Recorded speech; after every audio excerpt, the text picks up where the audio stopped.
Hello everyone, I am Srishti Bansal and आज हम regression का चैप्टर स्टार्ट करने वाले हैं और ये नेट पर्पस से होने वाला है। जिनके भी कॉमर्स, मैनेजमेंट, इकोनॉमिक्स जिनके भी रिग्रेशन चैप्टर है तो वो यहाँ से बिल्कुल कंप्लीट डिटेल में होएगा। ये मैं पार्ट्स में इसकी वीडियो डालूंगी, वो इजीली यहाँ से कर सकते हैं रिग्रेशन चैप्टर को। सेकेंड थिंग कि जो ये रिग्रेशन चैप्टर है इसका मैं पार्ट 1 करेंगे, फिर मैं इसकी धीरे धीरे वीडियोस डाल दूंगी। एंड मैं टेलीग्राम पर मेरा एक ग्रुप है सृष्टि यूजीसी नेट एंड कॉमर्स, आप सब उसको ज्वाइन कर लेना। मैं उसका जो लिंक है डिस्क्रिप्शन बॉक्स में डाल दूंगी। वहाँ पे क्विज होती है तो हम क्विज को अटेम्प्ट करके अपनी नॉलेज को बढ़ा सकते हैं। और मैंने इससे पहले कोरिलेशन पे एक वीडियो बनाई थी, आप प्लीज उसको भी देख लेना। और उससे पहले आप मेरे बेल आइकन बटन को दबा लीजिए और चैनल को सब्सक्राइब कर लीजिए ताकि आपको आने में फ्यूचर में वीडियो के बारे में नोटिफिकेशन मिलती रहे। सो स्टार्ट करते हैं रिग्रेशन चैप्टर। रिग्रेशन क्या है? रिग्रेशन एक टेक्निक है, स्टैटिस्टिकल टेक्निक है जो कोरिलेशन के ऊपर बेस्ड है। कोरिलेशन के ऊपर ये कैसे बेस्ड है? क्योंकि कोरिलेशन हमें 3 चीजों के आंसर देता है। पहला, क्या 2 वेरिएबल्स, मान लो 2 वेरिएबल्स है प्राइस और डिमांड, क्या 2 वेरिएबल्स आपस में रिलेटेड है? अगर है तो कैसा रिलेशन है? हाई डिग्री का रिलेशन है, लो डिग्री का रिलेशन है? एक इसका आंसर देगा। थर्ड हमें किसका आंसर देगा कि इन दोनों के बीच में जो रिलेशनशिप है वो कैसा है, मतलब दोनों सेम डायरेक्शन में मूव कर रहे हैं या दोनों अपोजिट डायरेक्शन में मूव कर रहे हैं। तो इन सब के आंसर जब हमें कोरिलेशन दे देता है तो हम क्या करते हैं, हम रिग्रेशन की टेक्निक का यूज करते हैं। रिग्रेशन की टेक्निक हमारी किस लिए यूज होती है? ताकि हम एक वेरिएबल की वैल्यू को प्रेडिक्ट कर सके दूसरी वेरिएबल की वैल्यू पर जो हमें क्या होती है, गिवन होती है। इसलिए हम रिग्रेशन का यूज करते हैं। तो कोरिलेशन हमें डायरेक्शन बता देता है कि वो सेम डायरेक्शन में मूव कर रहे हैं या फिर वो क्या कर रहे हैं, अपोजिट डायरेक्शन में मूव कर रहे हैं। सेम मतलब दोनों बढ़ रहे हैं या दोनों घट रहे हैं, अपोजिट मतलब एक का बढ़ना एक का घटना। मैग्नीट्यूड के बारे में बताता है, डिग्री के बारे में बताता है कि हाई डिग्री का रिलेशन है, हाई डिग्री से एक दूसरे से जुड़े हुए हैं या फिर कम डिग्री से जुड़े हुए हैं या फिर इन दोनों के बीच में कोई भी रिलेशनशिप नहीं है। लेकिन जो कोरिलेशन है वो हमें नेचर के बारे में नहीं बताता। नेचर के बारे में इंफॉर्मेशन हमें कौन देता है? रिग्रेशन हमें नेचर के बारे में इंफॉर्मेशन देता है। नेचर मतलब कि कोज क्या है, जो भी वेरिएबल्स है, मान लो प्राइस और डिमांड, हमने 2 वेरिएबल्स लिए, उनमें से हमारा कोज कौन है और इफेक्ट कौन है, इसके बारे में इंफॉर्मेशन हमें कौन देता है? रिग्रेशन देता है। तभी हम क्या कर सकते हैं, तभी हम इफेक्ट की वैल्यू को प्रेडिक्ट कर सकते हैं ऑन द बेसिस ऑफ कोज। इसको हम आगे डिटेल में करेंगे। देखो, रिग्रेशन हमें नेचर के बारे में बताता है। रिग्रेशन से हम एस्टिमेट कर सकते हैं। एस्टिमेट हमेशा डिपेंडेंट वैल्यू की करते हैं और हमें हमेशा इंडिपेंडेंट वेरिएबल की गिवन होती है। फॉर एग्जांपल, मेरा जो प्राइस और डिमांड है, मान लो मैं लो ऑफ डिमांड की बात कर रही हूँ, तो लो ऑफ डिमांड में जो प्राइस है वो मेरा क्या है, कोज है। जो भी मेरा कोज होता है वो मेरा क्या होता है, इंडिपेंडेंट वेरिएबल होता है। इंडिपेंडेंट मतलब जो किसी के ऊपर डिपेंड नहीं करता। डिमांड क्या है? डिमांड मेरा डिपेंडेंट वेरिएबल है। डिपेंडेंट मतलब उसकी जो वैल्यू है वो किसके ऊपर डिपेंड करती है? प्राइस के ऊपर डिपेंड करती है, जो कि एक इंडिपेंडेंट वेरिएबल है। मैं इसको थोड़ा सा डिटेल में बताती हूँ कैसे होएगा। देखो, हमें पता है कि अगर मेरा प्राइस अगर बढ़ता है तो जो प्राइस का बढ़ना है वो किसी चीज के ऊपर डिपेंड नहीं कर रहा, मतलब वो क्या है, इंडिपेंडेंट है। लेकिन मेरी प्राइस के बढ़ने की वजह से मेरी डिमांड क्या होगी, कम होगी। मेरी डिमांड कम क्यों हुई है? क्योंकि प्राइस बढ़ गया। मतलब डिमांड का कम होना किसके ऊपर डिपेंड कर रहा है? It depends upon the price. तो डिमांड मेरा क्या हो गया, डिपेंडेंट हो गया।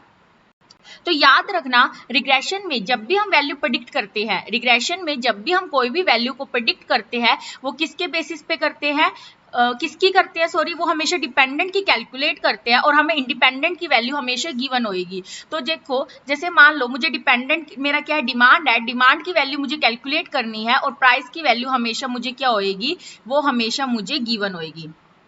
आई थिंक ये क्लियर है। हमेशा इससे भी एक नेट में क्वेश्चन बन सकता है कि हम रिग्रेशन में किसकी वैल्यू को प्रेडिक्ट करते हैं, किसकी वैल्यू को एस्टिमेट करते हैं, वो है डिपेंडेंट वेरिएबल, और किसकी वैल्यू हमें हमेशा गिवन होती है, वो होती है इंडिपेंडेंट वेरिएबल। आई होप ये आपको क्लियर होएगा। उसके बाद हम आगे चलते हैं। आगे देखो, ये वाला चार्ट क्लियर होएगा। उसके बाद जो रिग्रेशन है, रिग्रेशन में हम क्या करते हैं, डिपेंडेंट वेरिएबल की वैल्यू को प्रेडिक्ट करते हैं, निकालते हैं, उसका एस्टिमेट करते हैं on the basis of independent variable, जो कि कोरिलेशन नहीं करता। कोरिलेशन हमें जस्ट रिलेशनशिप के बारे में इंफॉर्मेशन देता है। जब भी हमें प्रेडिक्शन करनी है, ये भी एक नेट में क्वेश्चन बन सकता है कि प्रेडिक्शन करने के लिए हम किसका यूज करेंगे, प्रेडिक्शन करने के लिए हम रिग्रेशन टेक्निक का यूज करेंगे। उसके बाद रिग्रेशन जो वर्ड है, रिग्रेशन वर्ड नहीं, रिग्रेशन जो वर्ड है वो सबसे पहले सर फ्रांसिस गैल्टन ने यूज किया था जब उन्होंने हेरिडिटी की स्टडी की थी। तो ये क्या करता है, ये दो या दो से ज्यादा वेरिएबल्स के बीच में एवरेज रिलेशनशिप को देखता है और रिग्रेशन से हम क्या कर सकते हैं, प्रिडिक्शन कर सकते हैं, जो कि मैंने तुमको अभी बताया। उसके बाद रिग्रेशन में हमारी जो वेरिएबल है वो दो होते हैं, एक होता है इंडिपेंडेंट, एक होता है डिपेंडेंट। इंडिपेंडेंट मतलब जिसकी वैल्यू किसी के ऊपर भी डिपेंड नहीं करती और ये हमेशा हमें क्या होती है, गिवन होती है। ठीक है, डिपेंडेंट वेरिएबल जो इंडिपेंडेंट के ऊपर डिपेंड करता है, जैसे कि हमारा डिमांड हो गया और इसकी वैल्यू, और इसकी जो वैल्यू है वो हमेशा क्या करते हैं, हम प्रेडिक्ट करते हैं, हमेशा हम इसकी वैल्यू को क्या करते हैं, प्रेडिक्ट करते हैं।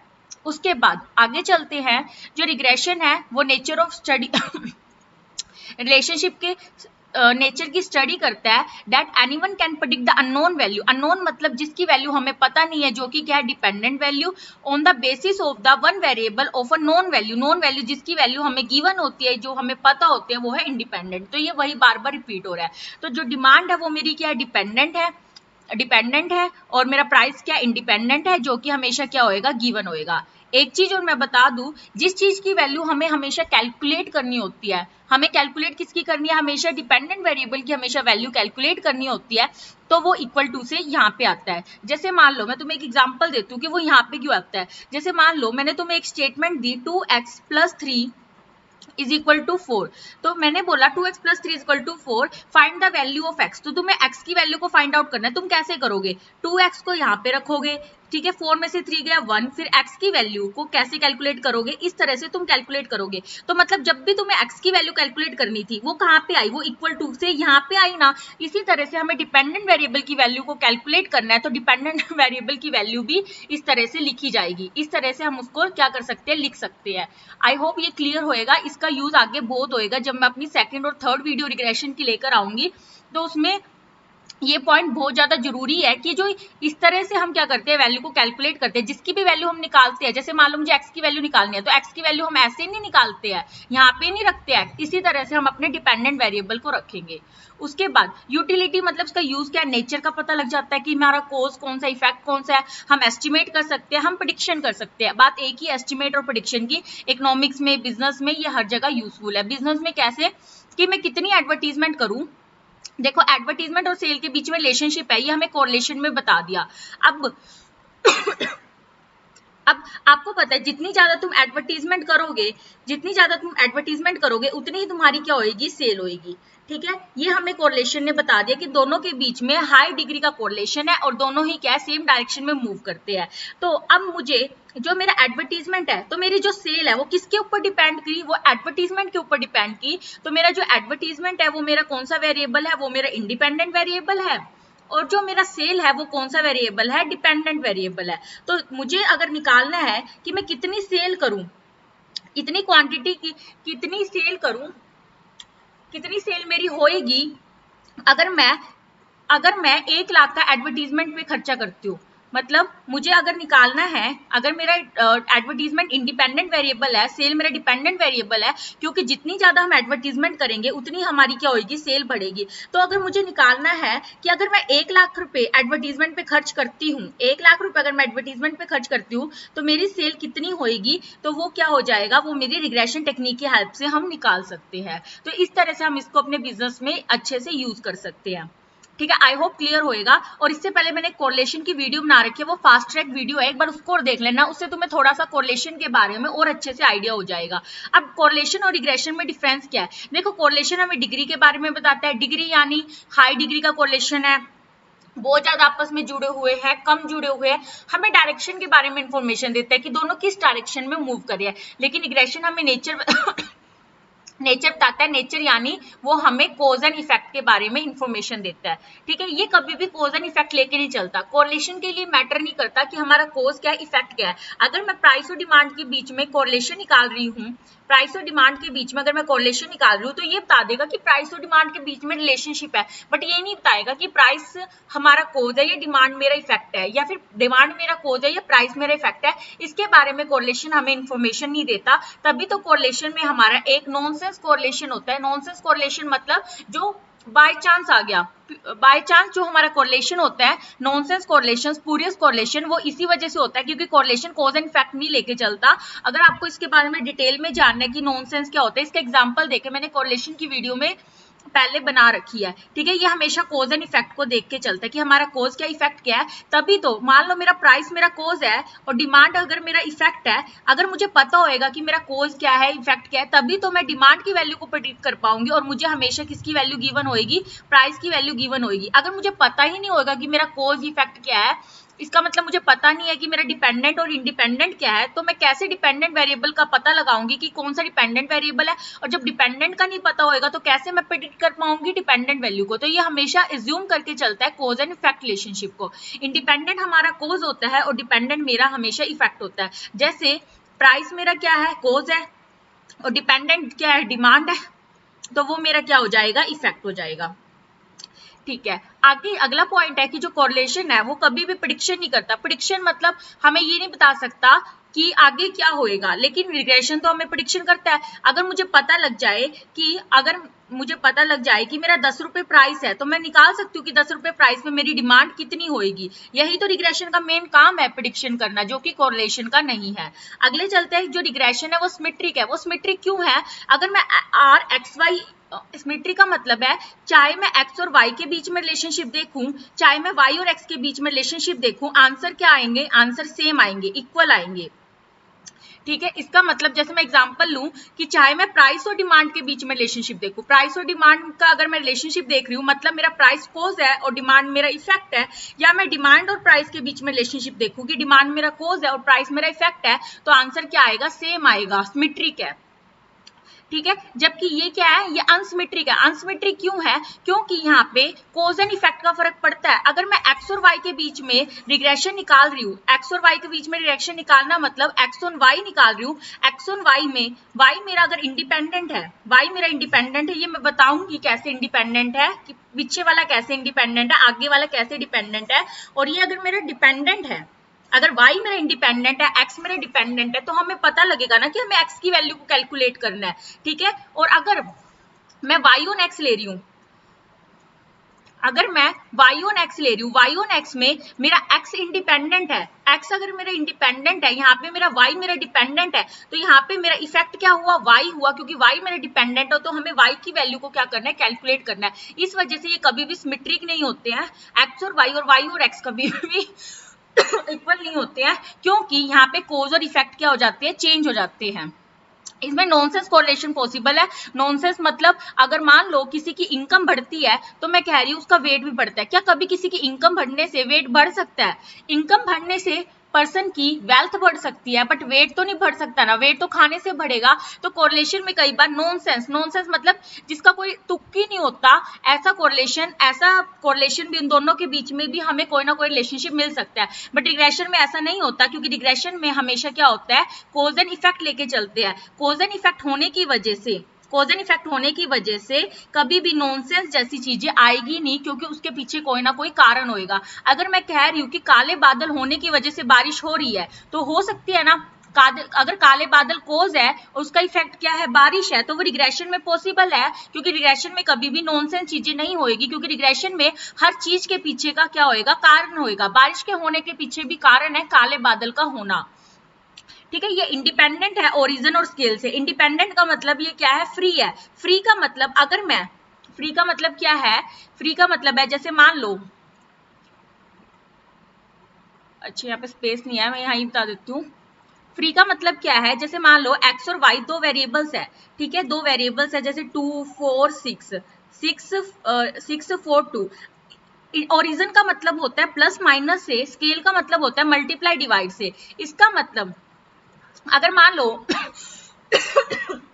सॉरी, अगर मान लो मुझे इन दोनों के बीच में कोरिलेशन फाइंड आउट करना है, मैंने इनका कोरिलेशन निकाल दिया 0.9, ठीक है। अब मैं क्या कर रही हूँ, अब मैं यही डाटा ले रही हूँ, सेम मैं डाटा ले रही हूँ, एक्स और वाई में सेम डाटा ले रही हूँ। जैसे मैंने लिया 2 4 6, अब ये लिया 6 4 2, सेम डाटा लिया, लेकिन इनके बीच साथ साथ मैंने कोई सेम कांस्टेंट नंबर प्लस कर दिया 2 2 2, यहाँ पे ही ऐसे ही सेम कांस्टेंट नंबर क्या कर दिया, मल्टीप्लाई कर दिया मल्टीप्लाई कर दिया कांस्टेंट नंबर, तो भी मेरा जो r पहले 0.9 आ रहा था, अब भी वो क्या आएगा, 9 ही आएगा। स्केल से भी फ्री है ये, ओरिजिन से भी, मतलब चाहे मैं कांस्टेंट नंबर को प्लस माइनस करूं दैट इज ओरिजिन, चाहे मैं कांस्टेंट नंबर को मल्टीप्लाई डिवाइड करूं दैट इज स्केल, तो आंसर मेरा क्या आएगा, वही आएगा जो बिना किए आ रहा था। लेकिन जो मेरा रिग्रेशन है, रिग्रेशन ओरिजिन से तो फ्री है, मतलब मैं अगर कोई चीज प्लस या माइनस करूंगी कांस्टेंट नंबर, तो रिग्रेशन का बिना प्लस माइनस के जो आंसर आ रहा था वो भी तभी आएगा, सेम ही आएगा, बट ये स्केल से क्या करता है, इफेक्ट करता है, मतलब आंसर चेंज हो जाएगा।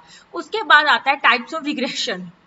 Types of regression they are just related to the types of correlation, बिल्कुल सेम है, सिंपल, मतलब हमने दो वेरिएबल्स लिए और दो वेरिएबल्स की हमने क्या की, स्टडी की। जैसे मान लो मैंने प्राइस और डिमांड ही लिए और प्राइस और डिमांड को क्या किया, स्टडी किया। पार्शियल में क्या होता है, पार्शियल में मैं लूंगी तो दो पार्शियल में सॉरी मैं लूंगी तो दो से ज्यादा वेरिएबल्स। जैसे हमें पता है कि हमारे डिमांड को जो इफेक्ट करती है वो प्राइस भी करती है और वो इनकम भी करती है, तो मैंने ये तीन वेरिएबल्स ले लिए, प्राइस, डिमांड और इनकम। लेकिन मैं जब भी स्टडी करूंगी तो मैं हमेशा दो वेरिएबल्स को करूंगी, प्राइस और डिमांड को कर लूंगी स्टडी और इनकम को क्या रख लूंगी, कांस्टेंट रख लूंगी। या मैं क्या करूंगी, इनकम और डिमांड की स्टडी करूंगी और प्राइस को क्या रख लूंगी, कांस्टेंट रख लूंगी। तो वो होता है पार्शियल। पार्शियल में हम लेते दो से ज्यादा वेरिएबल्स है, बट स्टडी एक टाइम में दो की करते हैं और बाकियों को कांस्टेंट रखते हैं। जबकि सिंपल में हम लेते भी दो है और स्टडी भी हम किसकी करते हैं, दो की करते हैं।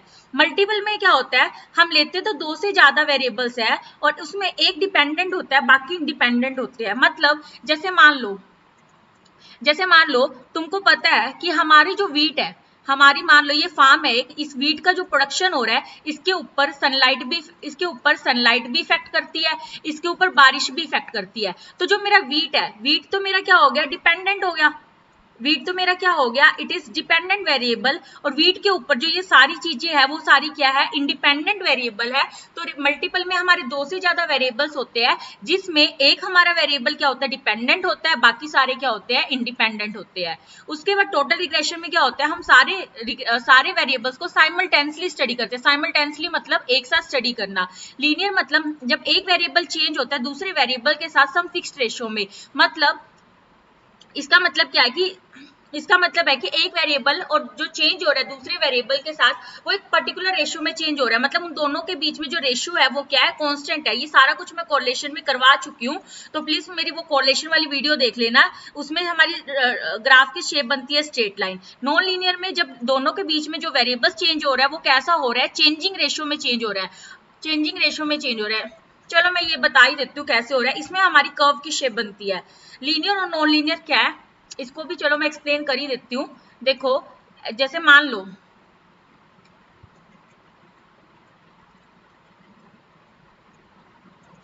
जैसे x और y वेरिएबल है 2 4 6 और ये ले लेना तुम जैसे 4 6 8 2 4 6 और 4 6 8। अब इन दोनों के बीच में जो चेंज हो रहा है ये 2 का चेंज हो रहा है, यहाँ पे भी कितने का चेंज हो रहा है, यहाँ पे भी 2 का चेंज हो रहा है यहाँ पे भी 2 का। आगे हम गए, आगे भी कितने का चेंज हो रहा है, 2 का चेंज हो रहा है। यहाँ पे भी कितने का चेंज हो रहा है, 2 का चेंज हो रहा है। मतलब 2:2 मतलब 2:2 मतलब 1:1 का रेशियो क्या है, कांस्टेंट है। यहाँ पे भी मेरा 1:1 जो ये रेशियो है ये क्या है, कांस्टेंट है, उसको ही हम कहते हैं लीनियर कहते हैं। अब नॉन लीनियर में देखो क्या होता है, नॉन लीनियर में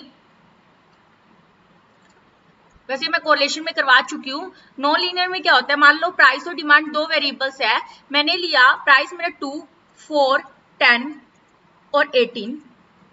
अब यहाँ पे मैंने लिया 18 15 12 और 4।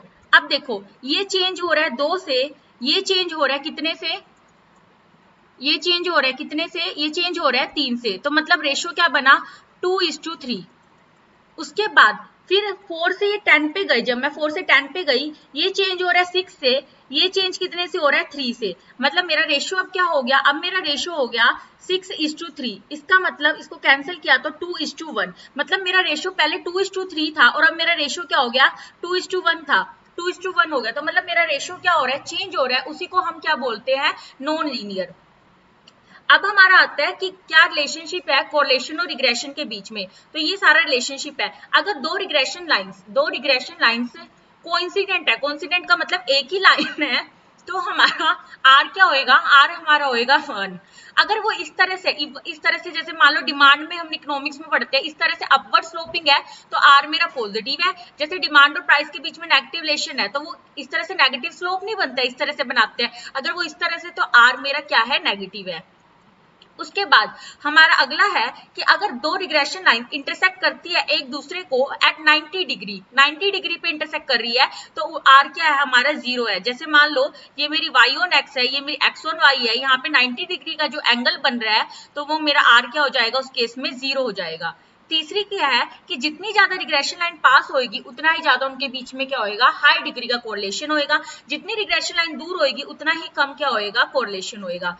चौथी चीज क्या है कि जो रिग्रेशन लाइन है वो कट करती है, जब रिग्रेशन लाइन एक दूसरे को कट करती है वहां पे उनके क्या होते हैं, मीन पॉइंट्स होते हैं। जैसे यहाँ पे मेरा x का मीन है, y का, यहाँ पे मेरा y का मीन है, तो रिग्रेशन लाइन एक दूसरे को वहीं पे कट करती है जहाँ पे उनके क्या होते हैं, मीन पॉइंट्स होते हैं। मतलब अगर ये रिग्रेशन लाइन इस पॉइंट पे कट कर रही है तो इस पॉइंट पे ये मेरा x का मीन हो गया और ये मेरा क्या हो गया, y का मीन हो गया। तो आई होप आपको मेरी ये फर्स्ट पार्ट रिग्रेशन का डिटेल में मैंने जो बताया है क्लियर हो गया होगा। ये बिल्कुल बेसिक है जो कि हम ऑलरेडी कोरिलेशन में भी कर चुके हैं, तो थोड़ा मैंने यहाँ पे कम एक्सप्लेन किया है चीजों को लेके। बट आप मेरी कोरिलेशन वाली वीडियो देखना, वहां पे मैंने linear, non linear, simple, partial उनको बहुत ज्यादा डिटेल में डिस्कस किया है, तो आप मेरी वो वीडियो जरूर देख लेना। तो अगले पार्ट में हम रिग्रेशन की प्रॉपर्टीज करेंगे जो कि नेट के पॉइंट ऑफ व्यू के लिए बहुत ज्यादा इंपॉर्टेंट है। तो अगर आपको कोई भी डाउट हो तो आप यूट्यूब में कमेंट बॉक्स में डाल देना, मैं उसका रिप्लाई कर दूंगी और मुझे फीडबैक जरूर देना अगर आपको मेरी वीडियो अच्छी लगती है तो। Thank you.